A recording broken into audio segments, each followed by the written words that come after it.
Fala galera, bom dia. Retomando aí as aulas. Bom, a gente já fez a parte conceitual da criminologia, só repassando, né? Já falamos um pouquinho das escolas criminológicas, de algumas. Já falamos sobre objeto de estudo. E na aula de hoje nós vamos começar as teorias macrosociológicas. Eu vou fazer só a parte conceitual para o vídeo ficar curtinho, tá?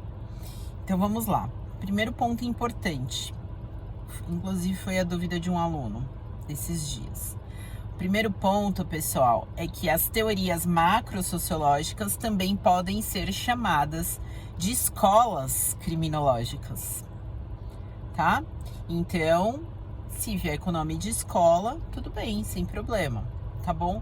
Porque o nome escola se refere a uma corrente de pensamento, ou seja, a uma ideia, tudo bem? Então, beleza. Primeiro ponto esclarecido. Segundo ponto que a VUNESP usou para diferenciá-las. E também queria saber se você sabe o ponto de partida. Então, pessoal, as teorias macrosociológicas, elas são teorias norte-americanas, tá? Então, a gente sai um pouquinho da Europa, mais precisamente na Itália, onde estavam acontecendo os estudos, os principais, né? Escola clássica, escola positiva. E agora a gente vai para os Estados Unidos, tudo bem?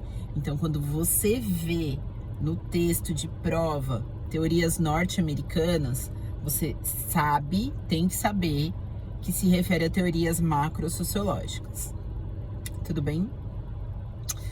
Tá. Segundo ponto, eu não tô na rua não, viu, pessoal? Eu tô gravando aqui, já cheguei, já estacionei no trabalho. E aí eu tô de olho no portão de vez em quando. Bom, vamos lá. Beleza, já traçamos o primeiro ponto. Quais são as teorias macrosociológicas? Elas são divididas em dois grandes grupos, o grupo do consenso e o grupo do conflito. A banca também mistura ambos os grupos para ver se você sabe quais são as teorias de consenso e quais são as de conflito, tá? Então, consenso, nós temos Chicago, anomia, subcultura delinquente e associação diferencial. Já no conflito, nós temos o Leibniz Approach e a teoria crítica. Lembrando que essas teorias têm vários nomes, tá bom? E eu vou falar sobre isso quando eu falar um pouquinho de cada uma, tá bom? Que vocês precisam decorar todos os nomes dessas teorias, tá? Vamos lá. Quando eu falo em macrosociológicas, o nome já me ajuda. Então, nesse momento, a criminologia vai se utilizar do método sociológico, ou seja, qual é o objeto, né? O que nós vamos estudar? A sociedade. Tudo bem? Esse é o primeiro ponto. Então, em uma determinada sociedade em que ocorreu os estudos, lá nos Estados Unidos, essa sociedade foi dividida nesses dois grandes grupos, consenso e conflito. As teorias macrosociológicas, anota aí, elas são teorias explicativas do crime. Então, para cada teoria, eu vou ter uma base, ou seja, uma explicação do que desencadeou a conduta criminosa, tá? Então, o que eu peço para vocês no cursinho, geralmente, para que vocês criem uma tabela, já deixa aí no esquema, uma tabela, parecida com a tabela do Excel, com 3 colunas.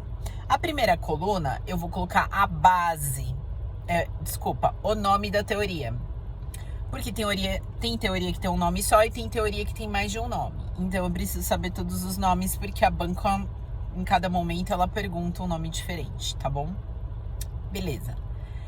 Na segunda coluna, eu vou colocar o nome dos autores. Porque às vezes a banca me dá o nome do autor. Se me dá o nome do autor, pergunta a teoria. Então, é outra coisa que eu preciso saber muito bem, é o nome dos autores, dos expoentes, tá? E a terceira coluna, a gente vai deixar para a base da teoria. Sobre o que essa teoria trata, tá bom? Vamos combinar assim. Nas aulas, eu vou fazer uma aula de cada teoria. Uma aula de Chicago, uma aula de anomia, uma de subcultura delinquente, eu acho que fica melhor, tá bom? Mas eu já quero deixar essas dicas aí para vocês. No final, eu vou dar mnemônicos, 3 mnemônicos que vão ajudar vocês a lembrar de todos os nomes, tá? Mas não adianta eu dar o mnemônico agora, porque ele não vai fazer muito sentido. Então, eu vou deixar para o final. Bom, e para concluir a aula introdutória de macrosociológica, você precisa entender que foi um estudo realizado na sociedade americana, que essa sociedade foi dividida em 2 grandes grupos, um grupo do consenso, o outro grupo identificado como conflito, que as teorias de consenso, elas possuem cunho funcionalista. Então, eu tenho pessoas que aceitam, acatam as normas e as regras sociais de convívio, e por isso que a gente fala do consenso. Já no conflito, o nome também já diz tudo. Eu vou ter teorias de cunho argumentativo, na qual é necessário o uso de força e coerção, porque nessa parte da sociedade existe um conflito, tá? Eles pregam uma nova ordem social. Há a luta de classes trazida por Karl Marx, numa das teorias descritas por Villa Adrian Bonder, que é a teoria crítica. A luta de classes vinda lá da Revolução Industrial, então é algo histórico, né? Não vamos falar de algo moderno, vamos falar de algo histórico, que é a burguesia e o proletariado, tá? Então, nós vamos identificar o uso da força e da coerção, né? É necessário a argumentação, por isso o cunho argumentativo. Nós vamos ver que essas teorias possuem postulados, ambas possuem postulados, e eu já vou falar agora do postulado, para você já deixar aí anotado. O postulado do consenso é o PIF, que é o mnemônico, que significa perenidade, integralidade, funcionalidade e estabilidade.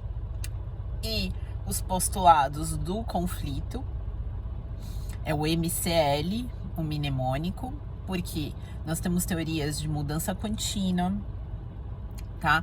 Nós temos uma luta de classes, que é importante deixar claro que está presente lá na teoria crítica, também chamada de radical, tá? E há o conflito aí de ideias, que a gente vai falar posteriormente. Certo, pessoal? Então, eu encerro esse vídeo aqui como vídeo introdutório aí das teorias macrosociológicas. No nosso próximo encontro, eu já vou falar da teoria de Chicago. É isso aí, pessoal. Até mais.